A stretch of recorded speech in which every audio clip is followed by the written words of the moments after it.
Hello guys, magandang araw sa inyo. Ituturo ko sa inyo guys yung fire alarm system with transpondent panel, na may transpondent panel siya. Ito guys, bakit kailangan natin ng transpondent panel? Para po ito dito sa ano natin, pag malayo na yung ano natin, yung mga devices natin sa main panel natin, sa FECP natin. Pero bago ang lahat muna guys, intro muna tayo.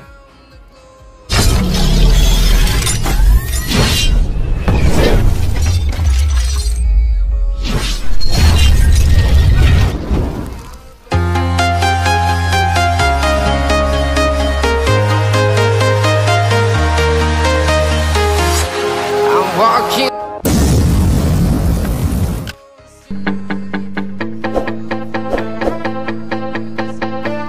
Ituturo ko na sa inyo, ito tayo. Halimbawa, mayroon tayong ditong devices. Mayroon tayo ditong isang loop dito sa detection natin. Ito yung nilagay ko lang, isang loop sa detection, isang loop lang sa alarm para hindi na tayo magka ano dito. Hindi dumami yung ano natin sa drawing natin. Para hindi sumikip. Ngayon, ituturo ko sa inyo ito yung kung bakit ito yung transpondent panel, kung ano yung system nito niya, kung bakit siya may kaganito. Pero ito sa guys, halimbawa ito tayo loop 1, pwede tayo mag-additional ng loop 2, loop 3, loop 4, loop 5, loop 6, loop 7. Sa detection lang natin yan. Ganon din dito sa alarm natin, pwede din tayo magdagdag ng loop 1 up to 10 loops. Depende sa makakayanan ng ano natin, ng main panel natin, yung ano niya, yung CPU niya, tsaka yung sa memory ng fire alarm control panel natin. Ngayon, ituturo natin sa inyo, ito muna.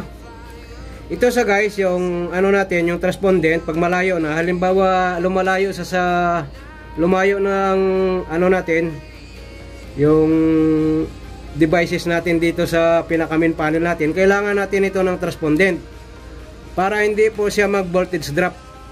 Ito yung purpose nito, para stable pa rin yung ano natin, yung signal ng ano natin, mga devices natin papunta dito sa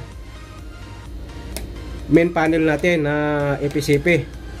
Ito sa guys, ito lang yung wiring nito, kailangan may main line siya.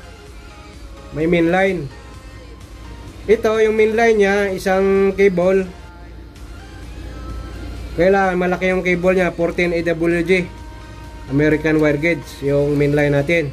Halimbawa, inabot na siya ng 700 meters. Siyempre, malayo na siya sa ano natin, yung mga devices natin. Kaya kailangan natin ito para ito, yung mga devices natin na lumayo na, dito natin i-connect sa transpondent natin. Halimbawa, ito ay transpondent number 1 natin. Ito, number 1. Yan. Ito is transpondent number 2. Number 2 natin yan. Ito mula yung main line, yung in niya, pupunta dito, papasok dito sa transpondent na panel natin.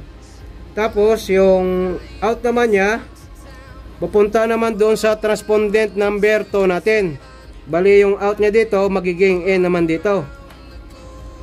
Magiging in naman sa dito. Yan. Kung saan siya nag out, yung pamasukan niya ay magiging in. Tapos ito naman yung huli, out niya. Ito yung out niya nito ng main line natin na cable. Bali dalawang cable din yan, negative, positive, black or red. Tapos ito yung out niya, yung bali return niya pumunta na dito sa main panel natin. Nakikita nyo guys, susundan nyo lang. Ayan siya. Bali ito na yung return niya. Ibig sabihin yung return niya, ganyan. Ganun lang yan guys.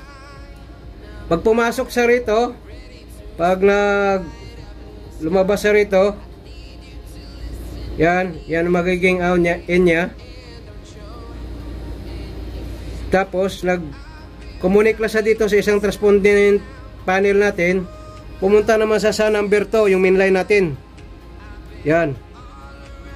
Yung mainline natin, yung out niya, yung magiging return natin papunta na dito sa pinaka main panel natin ng APCP.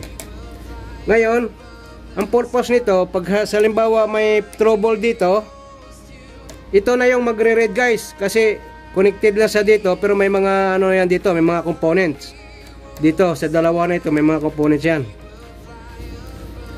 Halimbawa may trouble ito dito, kasi may ano tayo naka-addressable ito.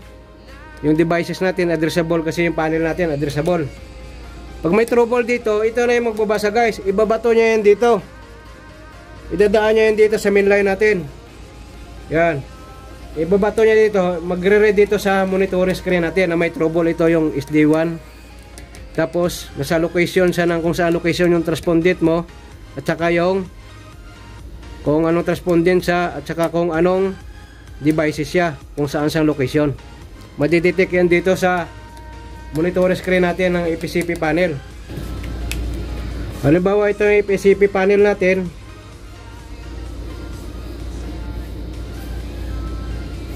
Tapos ito yung ganyan. First floor.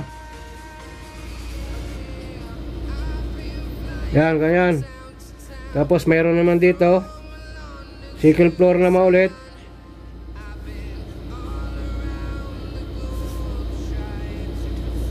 First floor. Second floor.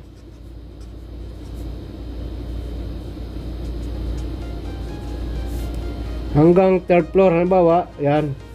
Siyempre malayo na yung ano natin ngayon. Siyempre malayo na yung ito natin, yung panel natin. Yung main panel natin, kaya kailangan natin ng transpondent. Ito guys, sa ano lang ito na brand, sa Simplex. Yung, ewan ko sa iba, kasi yung ginawa namin sa Simplex, depende yan sa mga panel natin. At saka kung kaya pa niya ba o kahit walang transpondent. Ito talaga kailangan nyo ng transpondent panel guys, dahil ito yung nagbabato ng signal papunta sa ano natin, sa panoramic control panel natin mismo. Kasi pag marami na tayong mga devices, halimbawa inabot na ito ng 1,000 mahigit, ito hindi natin nilagay dito ng 1,000 na, kasi kaya yan ng 1,000 mahigit ang ano natin, yung devices natin. Kaya niya basahin ng panoramic control panel natin. Ngayon, ito, halimbawa, pag itong addressable natin, pag nag-alarm ito, dito sa may monitor dito, ito monitor natin, malalaman natin kung saan ito sa location, kahit saan pa siya ito, pag addressable. Ngayon, halimbawa ito, mayroon akong smoke detector. Ito, mayroon akong dito. Smoke detector ako dito. Ito sa is number 3. Palagay natin number 3. SD number 3 sa nito na sa detection. Ito ipalagay natin ni SD1. Yan. Tapos ito SD2. Tapos ito SD4. Yan. Diyan ko nilagay ha. Halimbawa may usok sa kwarto. Yan. Kung saan naka-address ito. Ito silang 4. 1, 2, 3, 4. Palagay natin ito, MCP ko ito, ilagay ko lang halimbawa dito number 3. Yan. Tapos ito sa lagyan natin ng ng loop. L1, puro loop 1 na lang para maganda. L1, ibig sabihin ng L1, loop 1. Puro L1 ko na lang, hindi ko na gagawing loop to o L3 kasi yung ano natin sa drawing, puro loop 1. Pag magdagdag kayo ng guys, halimbawa naka 200 devices kayo sa isang loop nyo, panibagong loop na naman kayo. Loop 1 nyo, 200 devices. Yung panibago na naman yun na loop loop 2 na. Yan. Pwede naman kayo mag 200 devices ulit. Sa ano guys, sa detection. Pero pag sa ano guys, yung ano lang kalimitan dito sa alarm natin, hindi niya kaya yung 200 devices. Nagbo-voltage drop na siya. Ito, yung ano natin, alarm. Marami kasi siyang components, kaya ito, nagbo-voltage drop pag sobrahan na kayo sa 200. Ang limit lang dyan is maganda is nasa 50 devices lang guys, para hindi siya mag-voltage drop. Is pag sa ano kayo, pag sa yung sa strobe light nyo at saka bill. Ngayon, halimbawa loop 3 na naman kayo, 200 na naman. Pero depende yan sa area guys. Halimbawa loop 3, depende yan sa area kung maka 200 devices kayo. Ganon din yung sinasabi ko. Loop 1, loop 2, pwede, depende yan sa area kung kailangan pa ng mga devices nito na kailangan nyo nalagyan. Ngayon, ituloy natin guys. Ituloy natin ito. Ito yung ano natin, yung panel natin is addressable siya. Halimbawa may problema dito sa loop 1. Ang loop 1 natin is nasa transpondent number 2. Pag once na nag-alarm ito, naka-detect ito ng ano, ng usok o marumi siya, mag-i-indicate lang yan dito guys sa ano natin, sa fire alarm control panel natin, dito sa monitoring screen natin. Yan. Ganon yan dito. May problema din dito sa SD1. Nasa transpondent 1 tayo. Loop 1 o loop 2 di sa o loop 3 kung magdagdag kayo. Ganon sa kagaya sa sinabi ko, kung magdagdag kayo ng ganito. Yan. Pag nagka-sense ito ng ano, nakadetect siya. Ayan. Pag nakadetect siya, marumi o may trouble, mag-ano yan dito, mag-indicate din dito sa monitoring screen natin ng fire alarm control panel natin. Ganon din dito. Halimbawa dito sa ito, diretso na connected sa main panel natin, itong loop natin na ito. Hindi na siya dumaan dito sa transpondent panel natin. Dito yung malalaman din guys. Halimbawa ito, SD number 2 siya nakalagay. Ayan. SD number 2. Yan. Pag may trouble ito, pag naka-detect din ito, mag-indicate yan dito na SD number 2 siya, loop 1, dirty, marumi siya, or trouble. Pupuntahan nyo na ito dito.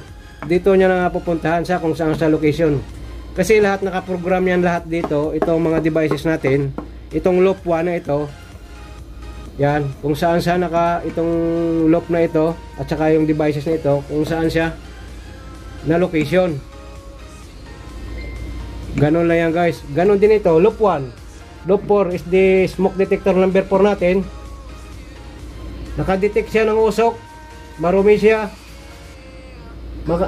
Mag-indicate din dito ulit yan dito sa monitor screen natin. Ganon din, halimbawa may ano tayo dito, may manual call point. Ito yung itsura ng manual call point guys ha. Yan, ganyan yung itsura nyan. Pag nakadetect din ito yung manual call point natin, mag-indicate din dito lahat ng devices yan guys. Strobe light, bell, lahat yan naka-indicate yan dito dahil nakaprogram dito sa FPCP panel natin. Ganon yung system nito ng addressable natin ha. Fire alarm control panel na may ano siya, na may transpondent. Ang pinagkaiba nito, may transpondent para hindi siya mag voltage drop at saka stable yung ano natin, yung monitoring natin. Ito sa guys, dito sa naka-connect. Ito sa itong ano natin niya ito halimbawa yung detection natin. Ito yung ano niya, yung components niya na loop card. Ito papakita ko sa inyo. Yan, dito sa naka-connect ito. Yan. Tapos ito naman yung bill natin, strobe light. Ito yung alarm na detection natin. Ito naman yung ano niya, components niya kung saan naka-connect ito. Tapos ito yung fire alarm control panel natin. 220 volts siya yung input. ibig sabihin yung input, yung galing sa source ng ano natin, ng supply natin, ng supply ng panel natin. Tapos yung output niya, ibig sabihin ng output, pag pumasok tahe, may ano tayo dyan, dito sa ano natin, may step down transformer tayo, na step down niya sa DC, magiging 24 volts DC na siya. Bali yung mga supply yan dito, yung sa ano natin, dito sa mga devices natin. Ngayon, pag once na nag-umusok ito ngayon, ito, naka-normally open ito siya. Pag sa operation, pag naka-detect siya ng usok, tataas ngayon yung voltahe. Magbabato siya ngayon ng signal dito, babato siya. Patutulugin niya ngayon ito yung mga alarm natin. Parang inutusan niya na halimbawa nagmusok dito, tataas yung voltahe natin, papunta dito, babato niya ngayon dito sa ano, dito sa bill natin o sa alarm. Ngayon mag-aalarma ngayon ito. Yan, mag-aalarm ngayon ito. Itong mag-aalarm ngayon ito yung mga alarm devices natin. Kahit ganito, yung manual call point natin, tinrigger mo, binaba mo, ganon din mangyayari dito. Tataas din yung voltahe, babato na naman sa dito ng signal dito sa ano natin, sa alarm natin, kaya tutunog siya. Tapos malalaman mo pag tumunog na, malalaman mo na naman dito na may trouble sa alarm control panel natin. Iba sa conventional guys. Ito yung topic natin sa addressable tayo. Sa ano ako, may mga videos ako dyan na may deep switch na devices na i-switch mo sa, may switching sa na ano, switch, kung paano mag-address din. Panoorin nyo lang guys. Tapos mayroon tayong dito ano, ganon din dito. Pag kagaya sa sinabi ko, kung anong trouble dito, ibabato niya lang dito dahil sa main line. Ito main line natin. Ito yung main line natin. Ibabato sa main line natin, yan. Ganon din dito guys, may 12 volts battery tayo, backup supply ito. Kung sakaling magka-brown out, backup supply ang ano natin, mga devices. Ganon din dito sa ano natin guys, sa transponded panel natin, may backup ano din ito. May backup 12 volts din sana, dalawang 12 volts, bali 24 volts. Tapos ganon din yung ano niya, yung input niya tsaka output supply niya, yung transponded panel natin. Pareho din siya, may 220 input, tapos 24 volts output. Ganon din dito, may 12 volts na dalawa ang baterya, backup supply. 220 volts input, 24 volts output. Kaya sa sinabi ko, yung input na supply galing sa source ng panel natin, step down niya, may transformer ito, ang ano natin, transpondent. Ganon din ito, may transformer din. Step down niya sa 24 volts. Dadaan sa ano natin, sa transformer, kaya magkakaroon siya ng 24 volts. Ito yung mga ano natin devices. Ganon lang yan guys, yung ano nito, yung system lang nito ng transpondent panel.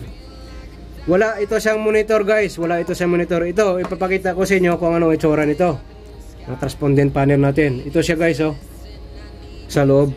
Yan, tapos kung saan nakakunik ito, yan, makikita nyo yan, yung detection at saka bell at saka strobe light natin. Guys, manual call point at saka smoke detector natin, isang loop lang yan, connected siya guys ha. Ayan, tingnan natin. Ito, manual call point, manual call point, manual call point. Connected yan siya guys, konektado yan siya. Ganon din ito sa bell at saka strobe light natin. Bell at saka strobe light, tingnan nyo sa isang loop, konektado din yan siya guys. Yan, konektado yan siya. Ganon din dito sa ano natin, transpondent number 2. Pareho lang yan sa'yo guys kung ano, konektado. Tandaan nyo lang guys, pag may transpondent, halimbawa naka-encounter kayo na may transpondent panel, ito lang yung koneksyon yan. Yan. Sa mga baguhan, sa mga beginner, sana makatulong itong videos ko sa inyo. At saka kung may gusto kayong itanong, ilagay nyo lang sa comment section, sasagutin natin hanggang sa makakayanan natin. Tandaan nyo lang lagi, na pag sa fire alarm system, yung addressable, laging ganito ang ano niya, yung sistema niya. May laging pag may respondent, may mainline tayo, yung mainline mula respondent number 1, respondent number 2, ibabato niya yung signal dito sa main control panel natin na EPCP. Ibabato niya yan. Ganon din sa bell at saka strobe light natin. Tandaan nyo guys, may limit tayo sa bell at saka strobe light. Yung looping, yung ano natin, isang loop natin, kailangan nasa 100 lang siya, o kailangan guys nasa 50 devices lang siya para stable yung ano niya, hindi sa mag voltage drop. Iniwasan lang nito mag voltage drop, hindi niya masyado yung marireading yung ano natin. Kinukulang na ng voltahe ang voltahe natin kinukulang na kasi mula dito, halimbawa kung mabot na siya ng 700 meters, siyempre ang layo na ng cable natin. Tapos may mga devices pa tayo, mag voltage drop yung current natin. Kaya ito magiging stable sa dahil may karoon siya na transformer dito. Yun ang magbabato lang ng dito, magbabato lang siya ng signal ang trabaho nito pag may respondent. Pero yung sa voltahe, sa voltage ng natin, normal siya dahil dito sa dumaan sa natin, sa panel natin na mayroon siyang transformer na step down transformer. Kaya stable pa rin yung natin, yung device ng natin, yung supply niya, yung current ng supply ng natin sa sa mga devices, pa rin, stable pa rin siya. Sana guys, may natutunan kayo sa video kong ito, sa mga beginners, at saka kung hindi pa naka-encounter ng ganitong system ng may respondent panel.